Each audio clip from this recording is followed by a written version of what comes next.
You're listening to TBR Radio Presents, the Dixie Heritage Hour, with your host, the Director of Dixie Heritage, Dr. Ed DeVries. Today is the 27th of November. This interview that we're going to have on today's broadcast, which you're actually listening to on the 30th of November, is one that I recorded back on the 6th of November.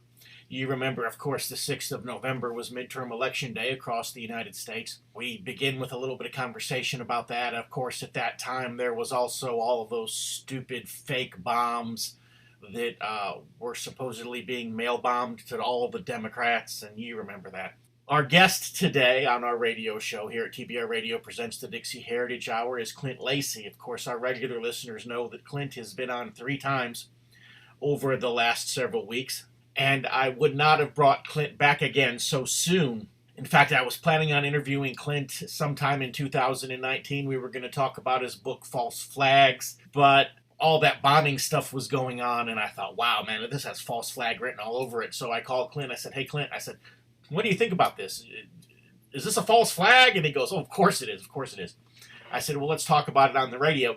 And so we recorded an interview back on the 6th of November. We also talked about the caravan and how the caravan is an even bigger false flag operation.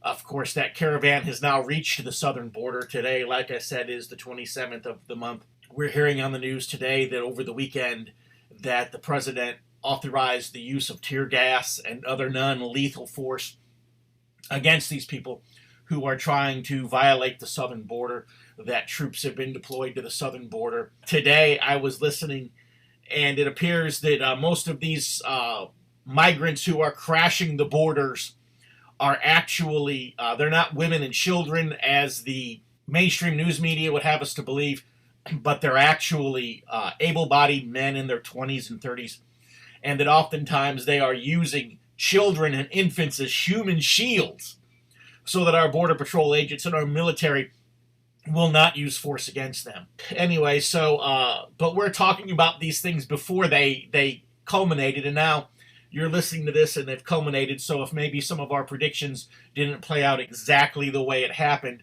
you'll know why that is. But our guest today is Clint Lacy.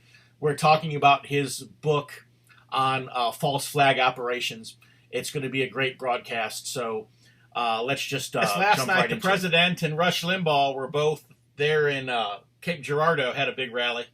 Like over capacity, they had to funnel people into the rec room.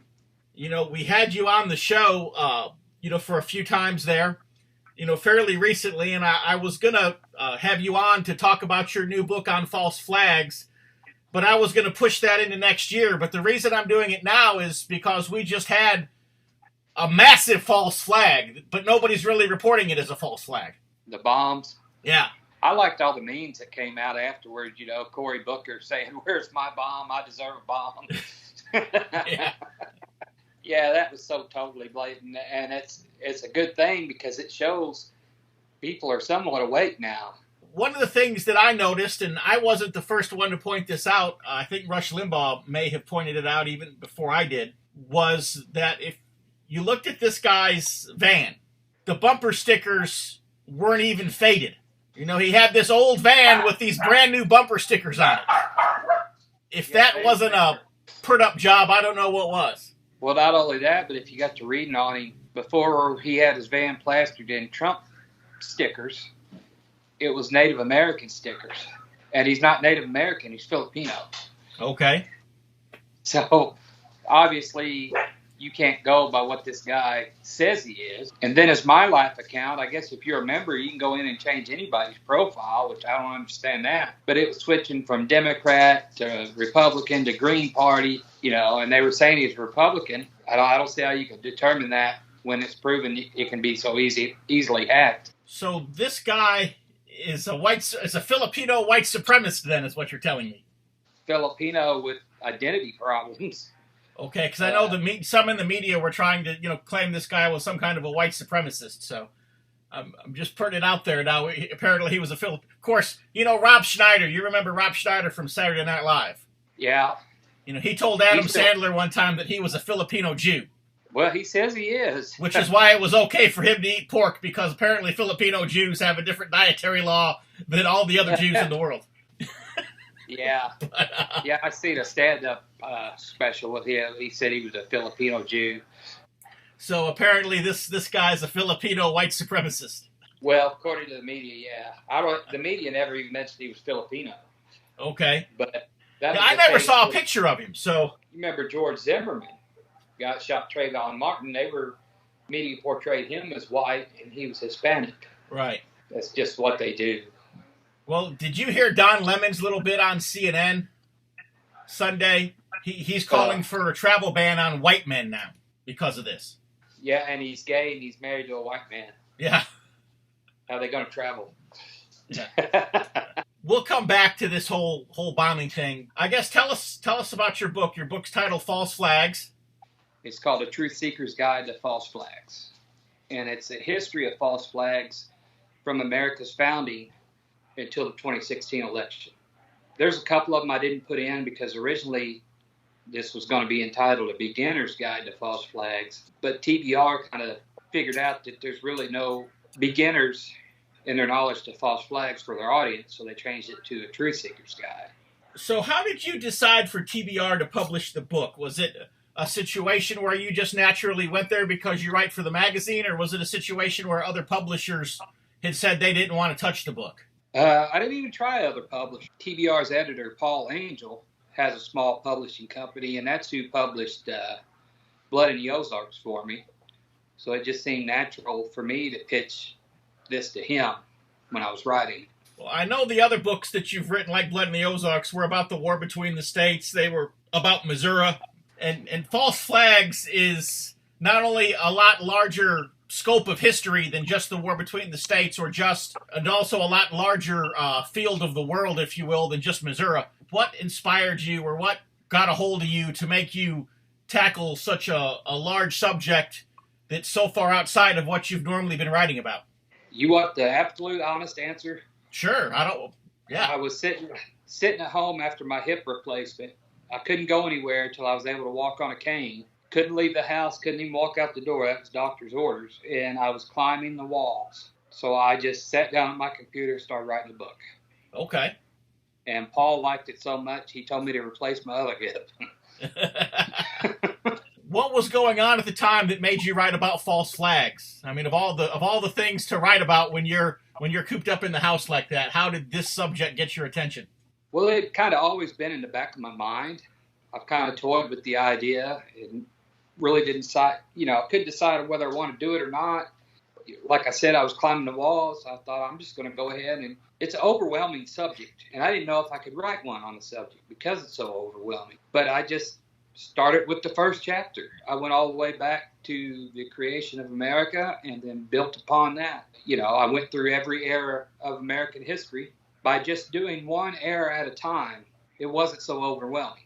I found it pretty easy to do after I got started.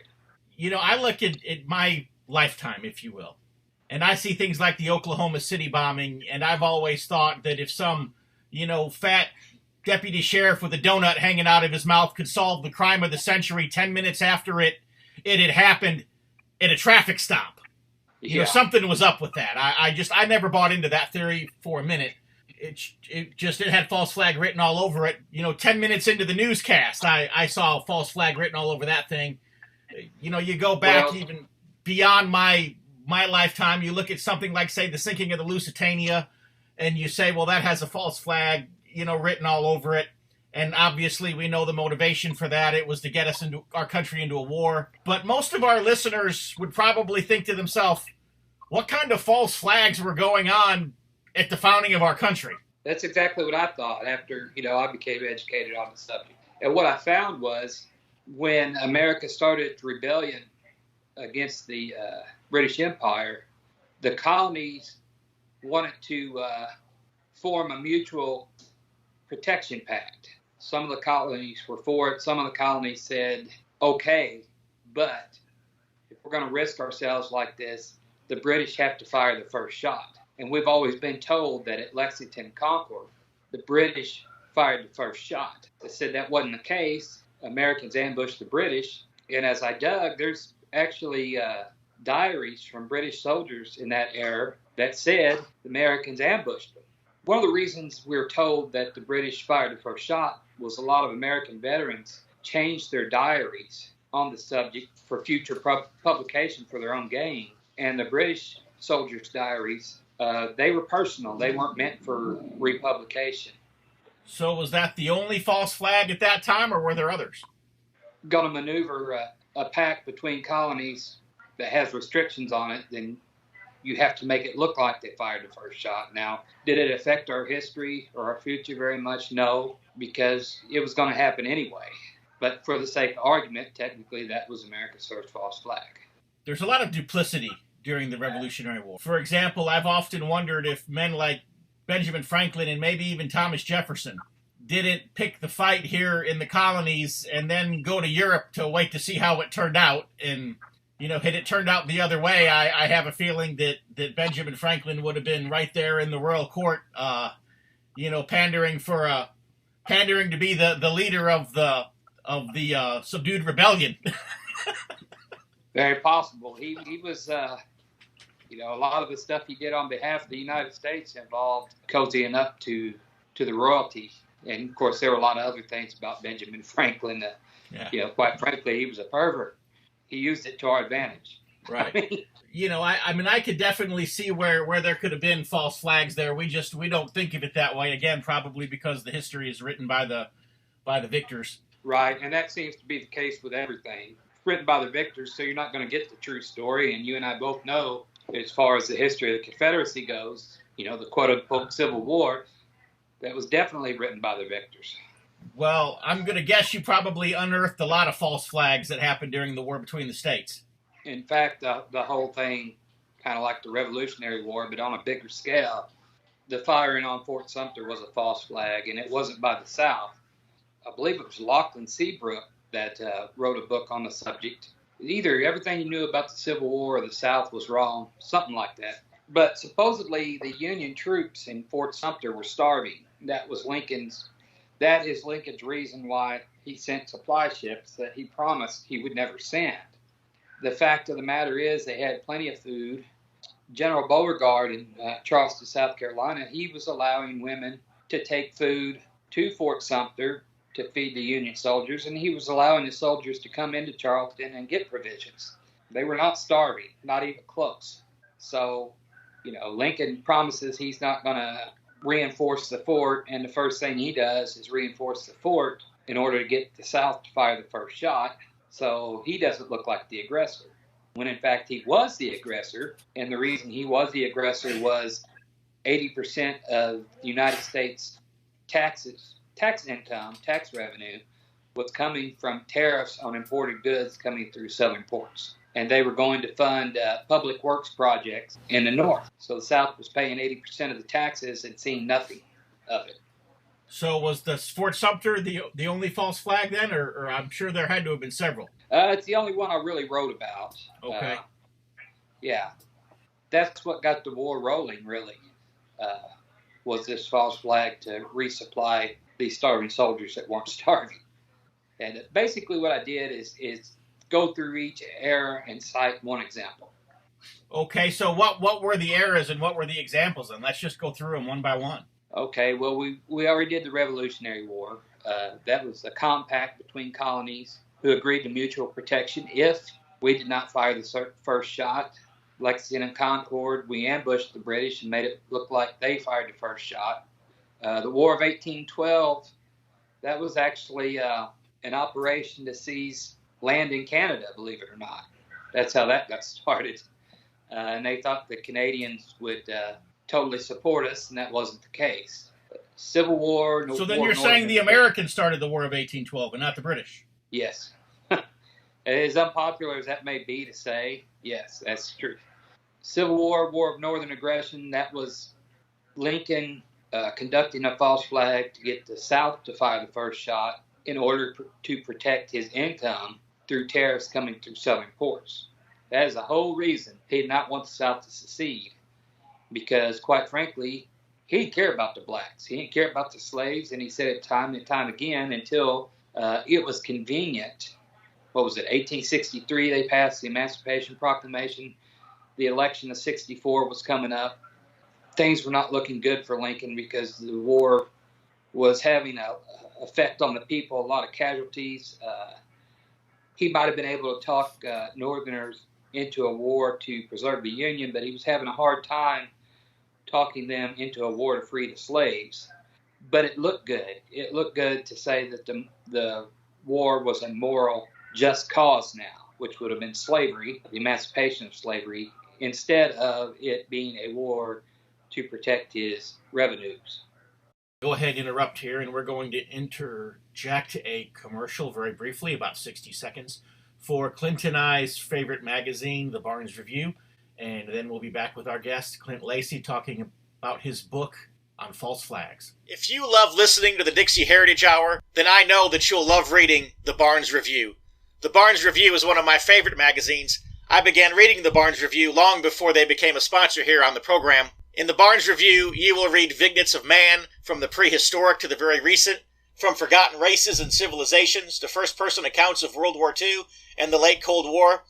There's just not a more interesting magazine published today, nor a more significant and important subject than real history. So if you'll visit www.barnesreview.org, that's www.barnesreview.org, you can find out how you too can become a subscriber to the Barnes Review. You can subscribe to receive the Barnes Review by mail, or you can subscribe to receive the Barnes Review electronically in PDF editions. Or you can subscribe to receive both. That's what I do. So visit www.barnesreview.org and subscribe to the Barnes Review. Spanish-American War, you might remember the war cry from that one was Remember the Maine. The USS Maine blew up in Havana, Cuba, in a harbor. There's been studies that show that that was not an accident. That was sabotage. The evidence points to the United States itself as being the one that conducted the sabotage. Either way, it was either an accident because ammunition was stored so close to the steam engine and the coal and all of that. This is one theory, that the coal dust combusted and caused everything to explode. The other one is we did it ourselves, but either way, they used that to justify war with Spain in Cuba and the Philippines. World War I, that was a manipulation just to rally people behind attacking Germany.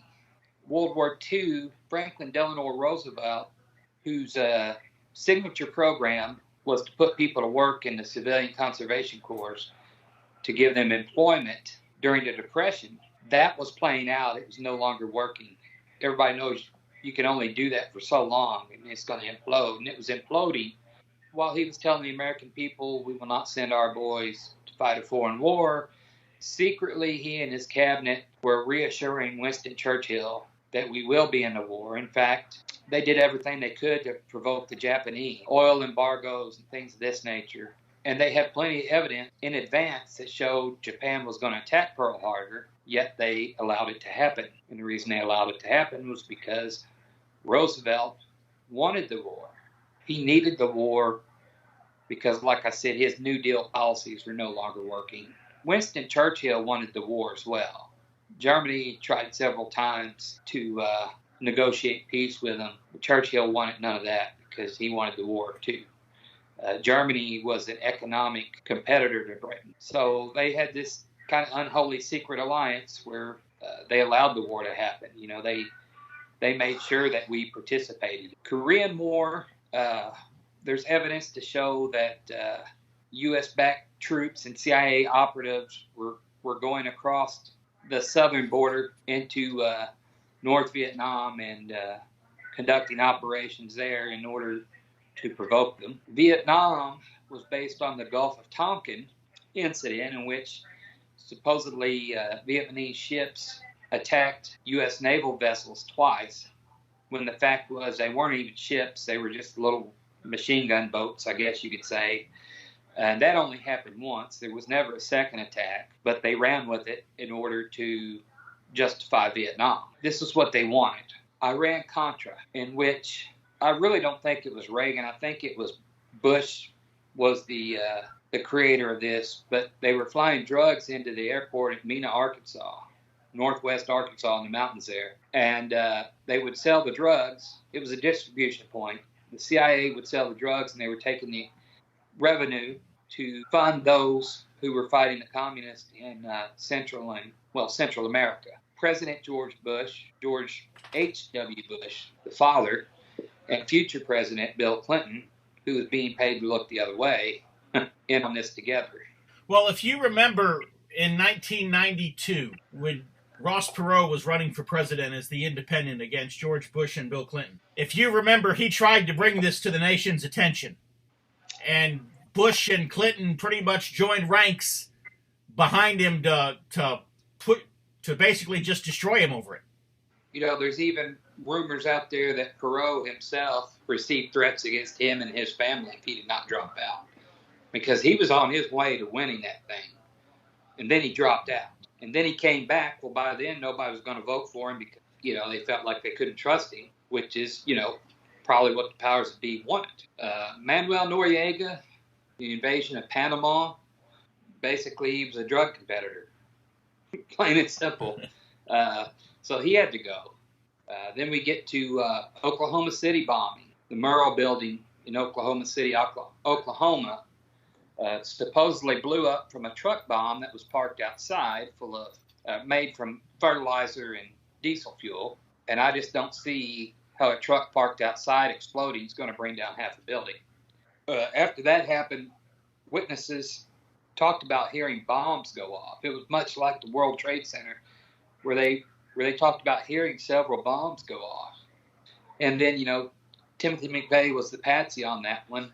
And before they got control of the media where they can direct the narrative, there were people on there talking about how they saw an Iraqi man, that supposedly this Iraqi man stayed in the same hotel as Timothy McVeigh. The only motive I can figure out for this was the militias were becoming popular. People were forming militias to stand up against infringements of the right on the government. So they blamed the militia for this, which gave them the green light to try and enact stricter gun control laws. Actually, before that was the first World Trade Center bombing, where they tried to blow it up from inside, and it was a whole FBI sting operation. But there's enough evidence out there to show that, you know, it was our own operatives that did it. They like using patsies, Dr. Ed. They get people into their ranks to make them think that they're performing a service for their country, and the next thing you know, the people find out they blew up something. Yeah. And that's the way they operate. Then we go to the first Gulf War, Desert Storm, in which Saddam Hussein threatened to invade Kuwait because of oil prices, oil revenue. And basically he said, if they will agree to our revenue terms, we won't invade them. If they don't, we will. And he met with Ambassador April Gillespie before we invaded. And she told him in no uncertain terms that the United States did not care what he did in Kuwait. So he unknowingly becomes a patsy, invades Kuwait, and next thing he knows, he's got the whole world against him. They did not take him out of power that time. That came later after 9/11. But we have 9/11. These are bombs going off. Personally, I don't think any planes brought down the World Trade Center. And to prove that, you go to building number 7, which was not damaged at all, and it implodes. And a half hour before it implodes, the BBC is saying that the building 7 has collapsed. And it was a half hour before it was imploded. Building 7's in the background as they're reporting it. It's clearly not collapsed yet. And then the owner, Silverstein, says, oh, there was so much damage we had to pull it. We made the decision to pull it. Pull it's a demolition term. Through my research, you know, you find out you can't just go in there and set a building up to implode within an hour or two. It takes a good couple of weeks. When you dig deep enough, you find out this is all a ruse. It's for more government power. In order to give the government more power, you have to scare people. And that scared people. To go back previously a couple of events, you had Ruby Ridge, in which a man who attended an identity church, I don't even believe he was even a member, Randy Weaver wasn't, but he lived in the mountains of Idaho, and the government wanted some info on this Christian Identity Church, and Weaver wouldn't give them any. And they realized Weaver was hurting for money, so they brought him a shotgun, paid him $50 to saw it off, and after that, they served him a warrant. He's not going into town because he knows he's going to be arrested. He's got a family to take care of. So they laid siege to his house. They killed his son. They killed his wife while she was holding the baby. And ultimately, Randy Weaver won in court. He won a huge settlement against the government. You also had Waco, Texas, the Branch Davidians, David Koresh. This was a man that was supposedly abusing people. Another kind of fringe Christian religious denomination. That's what we've been told anyway. So they lay siege to the compound when in fact it was well known that David Koresh, their leader, used to go to the shooting range with the local police. He used to jog every day. They could have just went out and snatched him anytime they wanted, but all these things are to send a message. Well, if you want to get into the David Koresh story, I knew some of the Branch Davidians because I was pastoring in Texas at the time. And I knew some of the Branch Davidians. They started showing up to some political rallies and some events after all of that had happened. And they told me point blank that basically Koresh was working with DEA agents. And that there were 2 DEA agents who were actually living in their building there and who were posing as members of their church.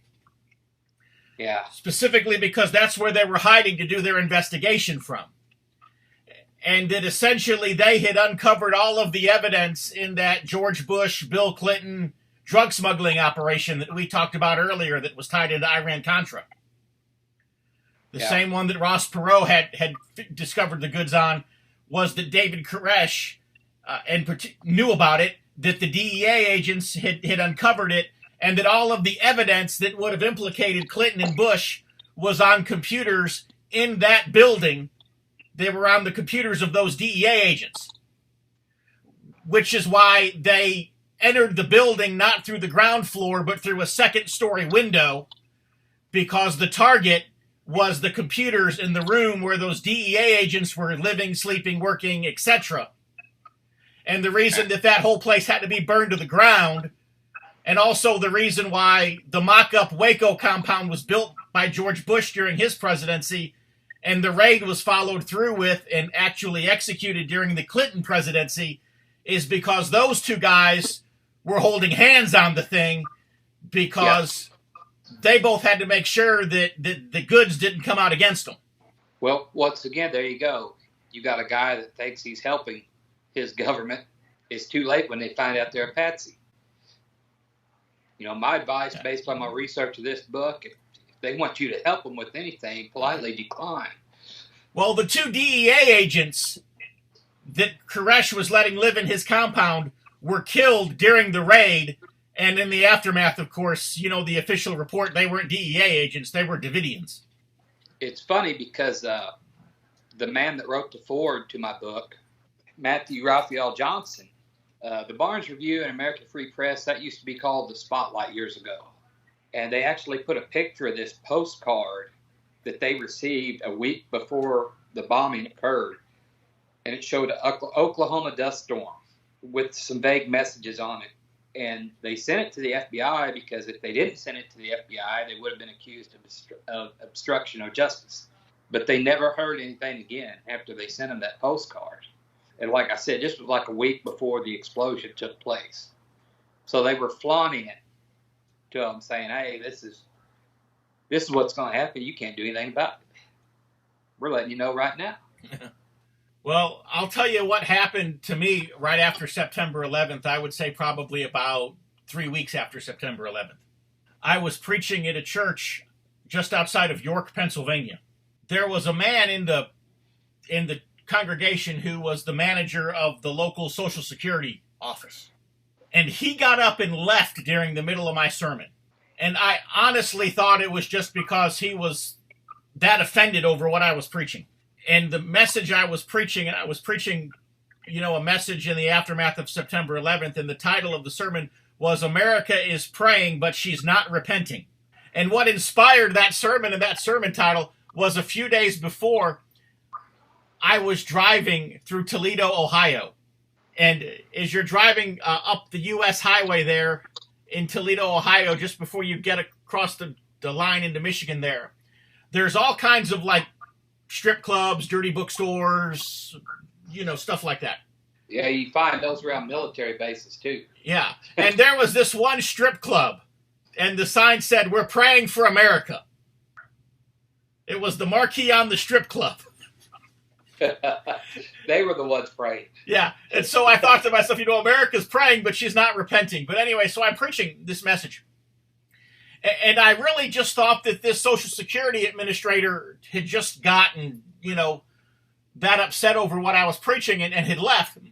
And so after the message and after the invitation, and now I'm standing in the foyer of the building, and I'm standing at my book table, and I'm signing books for people and talking to people as they're, leaving and so forth. And this guy comes back in from the parking lot. And he walks up to me, and there's a couple people, ahead of me that I'm signing their books, and so he kind of waits. And then it's his turn, and he tells me, he says, "Dr. DeVries," he said, "I'm so sorry."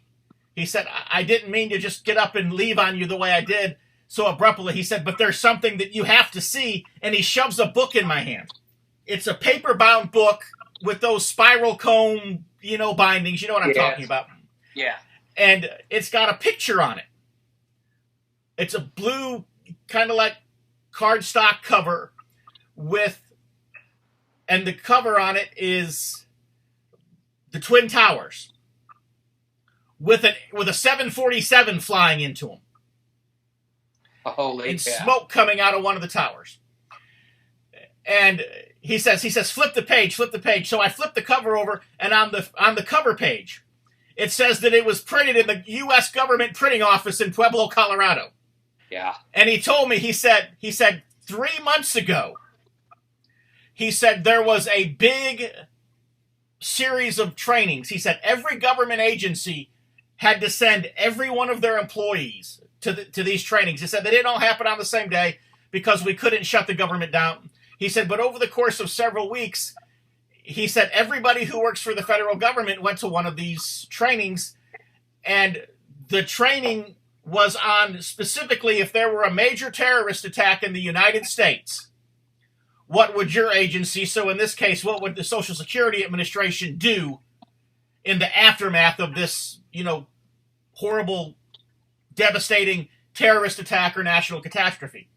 And it just so happened that the scenario that they laid out to the Social Security Administration workers was somebody hijacks an airplane and crashes it into the World Trade Center. Yeah. And the government was having a training seminar on this 3 months before it happened. You tell me that was a coincidence. Well, here's a bigger coincidence. I'll say this book covers the JFK assassination as well, which will prove that was a false flag. But the Joint Chiefs of Staff for the Kennedy administration wanted to use hijacked airplanes, whatnot, to attack U.S. cities and blame it on the Cubans to justify a war with Cuba. That was in the 1960s. So that sounds really familiar, doesn't it? It does. Kennedy said no. But to go back to Kennedy, because I think that's an important part of the book, every false flag from the Kennedy assassination through the first Gulf War involved a president that was involved in the Kennedy assassination. They might not have been presidents at the time. It involved the CIA, and it involved the Mossad. Every one of these events from Kennedy on had those three components in them. Kennedy, there was a couple of reasons. I don't want to give away the whole book, but... Well, give us something that would make our readers want to buy a copy. There were several reasons why Kennedy was assassinated. One of them was Israel was mad at him. He was not getting along with the Prime Minister of Israel at the time because the Prime Minister of Israel would not allow U.S. inspectors to come into their country because we wanted to know if they had nukes or not. America did not want a nuclear Israel. Israel refused. Kennedy had it on good information that they had nukes. Another reason he was killed was the CIA had training camps in New Orleans and Florida to train these Cuban exiles for the Bay of Pigs operation, which most people probably know, but if they don't, that was a CIA-led operation to overthrow Fidel Castro of Cuba. And when the invasion started going wrong, Kennedy refused air support for it. So the CIA really never forgave him for that. Plus, Bobby Kennedy, as Attorney General, shut down their training camps in New Orleans and in an area in Florida. So he had the CIA mad at him. Israel was mad at him. He did not want escalation in Vietnam. He wanted to put U.S. currency on a sound footing again and back it by gold and silver. So these were all reasons he had to be, taken out of the way. And then on top of all that, he had Lyndon Johnson, who desperately wanted to be president. And that kind of coincides with the USS Liberty bombing. USS Liberty was an intelligence ship. Israel was fighting a war at the time, and the intelligence ship was in international waters, and it was attacked by Israel. Israel attacked it, they strafed it, they bombed it, they used helicopters and jets to strafe sailors that were in the water trying to survive. And a big reason for this was they wanted America in the war. They wanted the international community to think that, it was not Israel, it was another force that attacked it. And I think this was for two reasons. Like I said, they wanted America in the war. And the second reason was they wanted to show Lyndon Johnson who put him in office. It was a ploy to get America in the war, and it was also a warning to Johnson that he better play ball. And there's a lot of good writers over the years that have investigated this, and I've been able to take bits and pieces from everything they've done and come to this conclusion. One of the more interesting aspects is a method called reverse speech that was pioneered by David John Oates from Australia. And Jeff Rentz, the radio talk show host, had Jim Mars and David John Oates and a couple of other people on, and they were playing reverse speech from Johnson and other prominent figures. And what reverse speech does, you can take a clip of somebody, it's playing forward, and you can reverse it. And what this does is it reveals what the subconscious is thinking despite what the person is saying. And there were several of these clips. It backs up this theory, that I'm talking about. And before anybody says that's a bunch of hooey, the CIA has found it credible enough to use. So between what other people have written, what I found, and using methods like reverse speech that David John Oates has used, it all points that it was a false flag why he was taken out.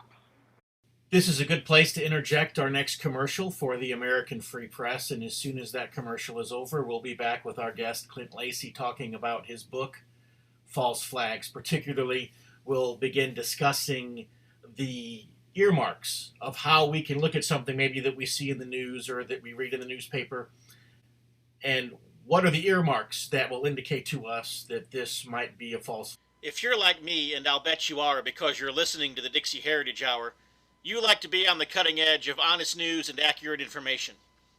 You like to hear about the latest financial trends and to know what's happening around the world and right here in the United States, the things that can directly impact you, your life, and the life of your family.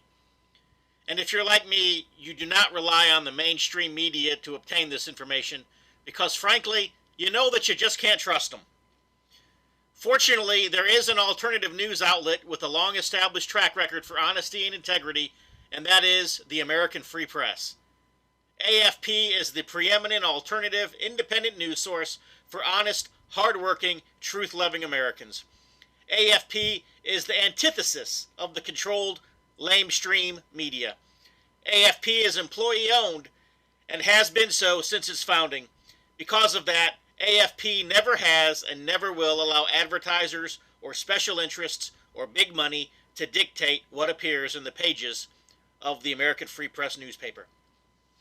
26 times a year, the American Free Press newspaper can be delivered to your door, packed with the kind of uncensored news that I know you're going to appreciate.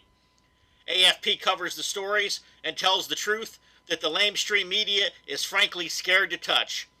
And AFP offers real, on-the-scene reporting and commentary, the likes of which you will never see in the Washington Post, the New York Times, ABC, NBC, CBS, CNN, or just about any other lamestream news source that you can think of.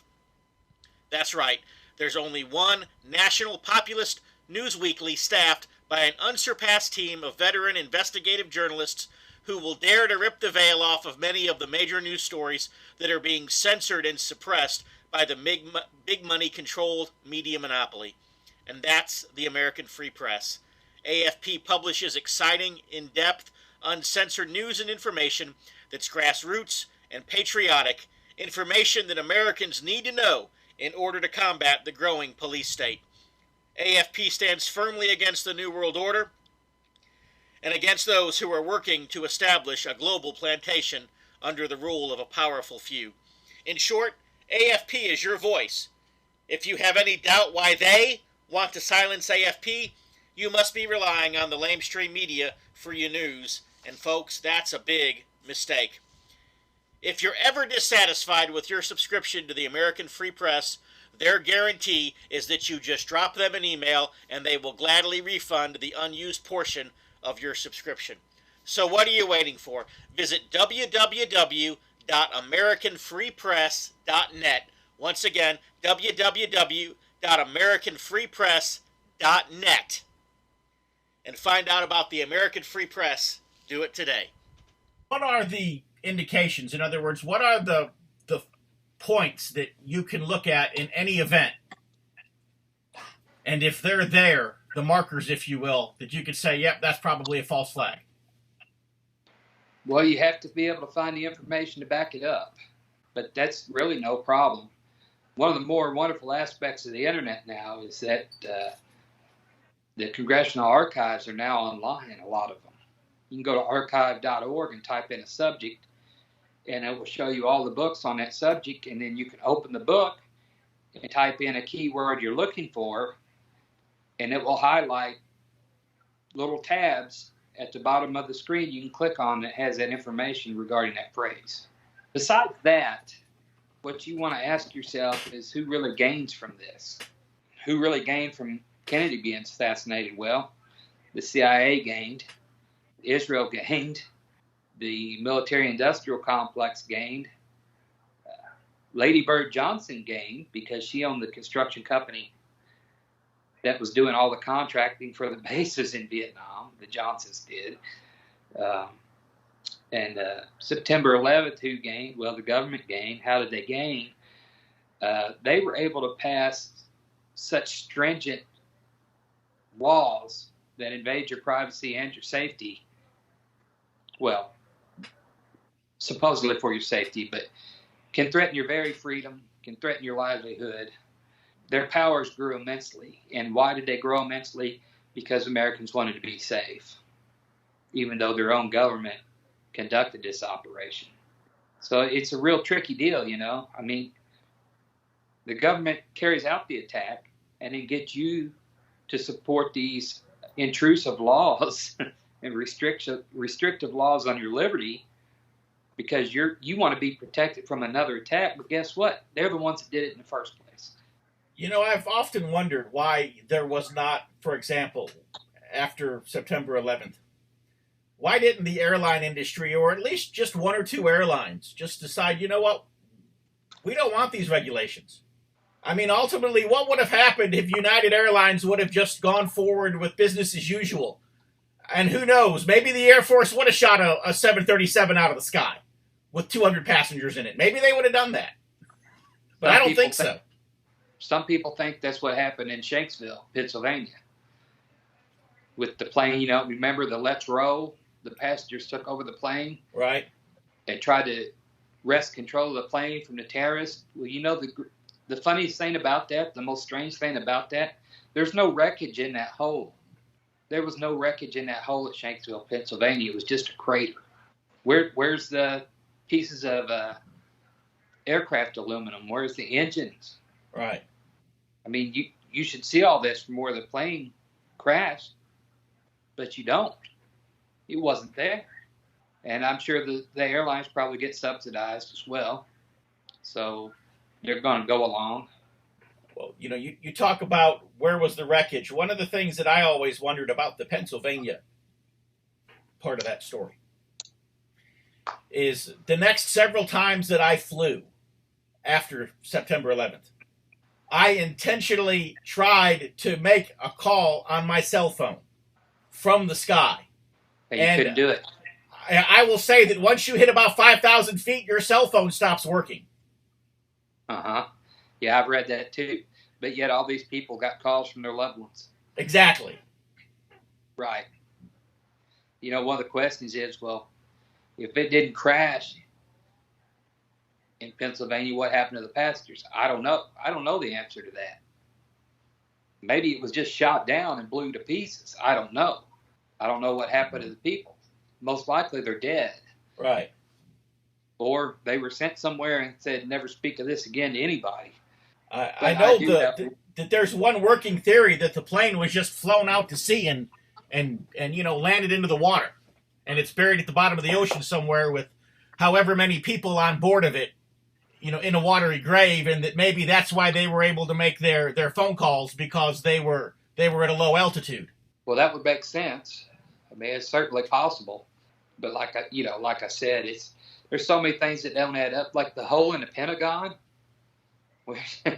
Where's the plane wreckage? How come the hole looks so small? None of it really adds up. None of it does. Right. Well, to bring this back to where we began, what was it that when you started seeing the news reports about these bombs going to all of these Democrats? And by the way, what the news media failed to report was that there was at least one bomb that went to a prominent conservative, because the Washington, D.C. area radio station that Mark Levine records his radio show from had to be evacuated. Okay, we'll see. Because Mark Levine got a bomb, and they had to evacuate the entire radio station. It was during the day. His is a night radio show, and it was during the day, and they had to go to recorded programming. I think it was around 10 o'clock in the morning or something like that happened. But the bomb was addressed to Mark Levine. Yeah, see, I'd never even heard that. That's how covered up it was. I never knew that his station got a bomb. Yeah. And on top of that, experts came out and said those weren't real bombs. Yeah. Well, Mark Levine made a big deal about it on his radio show one night, and he also made a big deal about the fact that Fox News refused to cover it, when he actually has a TV show on Fox News. So he was very upset that apparently even his own Fox News was part of the whole managed narrative on this thing, and that just really chapped his hide, and it should have. But what did you see in all of this that made you say, "Yep, false flag"? The timing, mm-hmm. And I'll tell you why. The whole Kavanaugh thing failed. That was their last-ditch effort to destroy the midterms. Was to make Judge Kavanaugh look like a sexual predator. And nobody can remember where they were. Nobody can remember who was there. Nobody remembered any details about any of these supposed attacks. And it just kept going on and on and on. And it became so obvious that these were women paid. And it's come out now that some of these women were paid. Some of them have admitted that they were paid to make these accusations. Well, that didn't work. The caravan didn't work. The caravan of migrants, which they haven't arrived here yet, but Trump's deployed the military down there. But that didn't work. So this goes right back to what I was saying about the laws passed after 9/11. It was meant to scare people. And it's my belief that, these quote-unquote bombs were sent out to scare people into thinking that conservatives were dangerous. You don't want to vote for these people. This is what they're willing to do. That's what I think the whole motivation was. And another thing, if you notice, none of these envelopes had postmarks on them. They had stamps, no postmarks. So how were they mailed? So you've mentioned the caravan, and so I was going to ask you that question then. So the caravan, I suspected it was a false flag, but definitely a false flag. The caravan? Yes, sir. The migrant invasion that we got going on here. Well, yeah, I think that's a false flag. If these people are so destitute that they don't have food or jobs or anything else, how are they able to survive walking from, Guatemala to the U.S. border? Right. There's also videos of them hitching rides on semi-trucks. They're packed onto flatbed trailers going up their highways. But if you watch the news, they're all walking. They're all walking for a better life. And you know what the news media doesn't report and what Americans don't probably comprehend?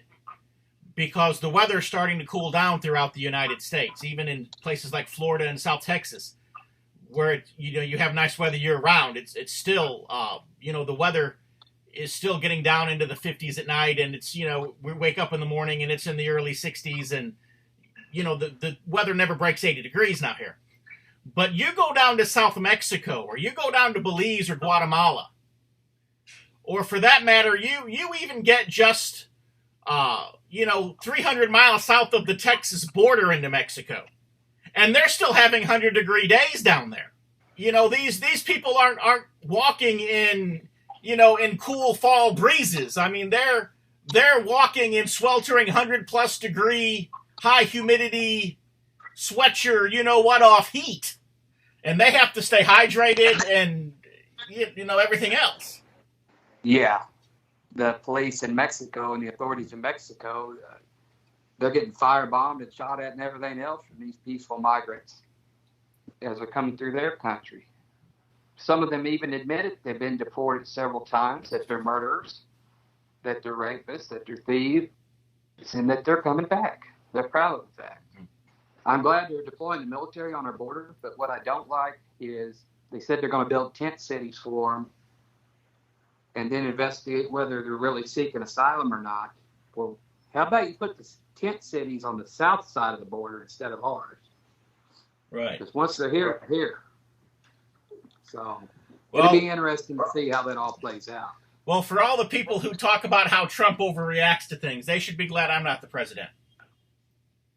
Yeah. Because I would have troop transports off the coast of Honduras, off the coast of Guatemala, on the Pacific side and the Atlantic side. I would have them off the coast of Mexico on the Pacific side and the Atlantic side. I would have them in the Caribbean off the coast of, El Salvador and Costa Rica, all those countries. Not that I think there are a whole lot of Costa Ricans in this caravan, because Costa Rica is actually, a pretty nice country, and I don't know why people would want to flee from there. But I would have Marines off the coast of all of these countries that these caravan members have declared to be from. And I would make it known to the leaders of those countries, your people invade our borders, our Marines invade your country. Yeah, well, that would make sense, wouldn't it? Yeah. If this is a war, if you're going to invade us, we've got our Marines everywhere where they need to be, and no sooner than the Marines hit your beaches, we're going to have the infantry dropping in parachutes from airplanes, and you want to invade us, we'll show you what an invasion looks like. Yes. This is definitely. That's how you fight a war. And I guarantee that these countries, especially Mexico, would probably be doing everything it could to shut this thing down, because none of those Latin American countries want the United States Army and Marine Corps pouring into their country. No, I don't believe they do. But I guess our country can't do that, because then it would shut down the drug trade. Good point. Shifting gears just a little bit, I'd also like to add that I included Boston bombing. Okay. In this book as well. Right. The Boston bombing doesn't add up either, because it was announced they were going to have a drill shortly before the bombing took place.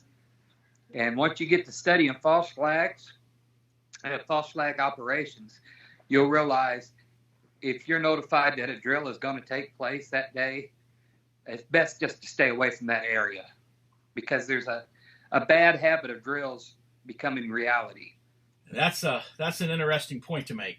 Yeah, they announced that the authorities announced that they were going to have simulated bombs going off and things of that nature, not to be alarmed, and all of a sudden a bombing actually happens. Right. What are the odds of that?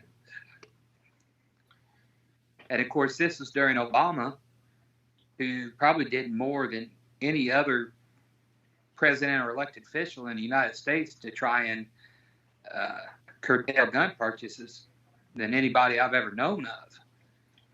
And it was always the same gun, wasn't it? AR-15 Bushmaster. The only thing is, Adam Lanza's Bushmaster was left in the trunk of his car. It was never used. But supposedly it's the one that did so much damage. So that once you get to digging in this stuff, it never adds up. There's their story and there's the facts, and you cannot reconcile their story with the facts on any of this. And to me, facts speak for themselves a lot more than propaganda. Well, what's always fascinated me is you would think as many times as the news media has blown it in their coverage of these things and been exposed, you would think they'd have enough practice by now that not only would they be able to have their story scripted before the event even takes place, you think that they would have all of their other ducks in a row as well, be it their interviews or their sound bites or their video footage. You know, the fact that they haven't figured out how to do it without exposing themselves. Yeah, well, they always mess up, don't they? Yeah. They never can't get their act together, and they always mess up at some point, and you have all these people, 300 million Americans? Isn't that roughly our population? Yes, sir. Somebody out of 300 million is going to notice something if you mess up, and somebody always notices something. And they're never smart enough to get their act together, like you said. Yeah. I don't know if it's out of arrogance or incompetence, but that's like the BBC I was talking about earlier, talking about Building 7 has just imploded or just collapsed, however you want to call it, and right there in the background was Building 7 a half hour before it collapsed. Right. You would think they would have known better than that, than to stand right in front of it while it was still standing. So how does someone get a copy of your book? Okay, you can visit my website, which is Clint Writes, CLINT, writes.blogspot.com, and click on the Truth Seeker's Guide to False Flags link at the top of the page. Or you can go to AmericanFreePress.net. I believe that's their web address, and you can find it on their bookstore. You can also order by phone, and that information's on my website, as well as American Free Press website. We definitely want to encourage our listeners to do that. That is literally all the time we're going to have for this week's broadcast of TBR Radio Presents the Dixie Heritage Hour. I hope you enjoyed our conversation with Clint Lacy on false flags. A lot of stuff going on in our world that is not what it appears to be. And so hopefully you've learned a little bit of some of the critical thinking that you need to develop as you read the newspaper, as you watch the news, as you see the things that are being reported around you, so that you'll ask the appropriate questions and hopefully come to the appropriate conclusions and not just draw the conclusions that the mainstream media or that the propagandists would expect you to simply conclude based on their propaganda. I'd like to encourage you to go to clintwrites.blogspot.com. That is Clint Lacy's website. You can find out more about his book, False Flags, as well as his other books. You can read his regular blog posts, some great material there. Also, go to www.dixieheritage.net. That's my website. While you're there, request a free copy of my book, The Truth About the Confederate Battle Flag. And when you do, not only will I send it to you, no cost, no obligation, I will also sign you up so that you'll receive our newsletter every week by email, the Dixie Heritage letter. Again, no cost, no obligation. From all of us here at TBR Radio Presents the Dixie Heritage Hour, until next week, God bless.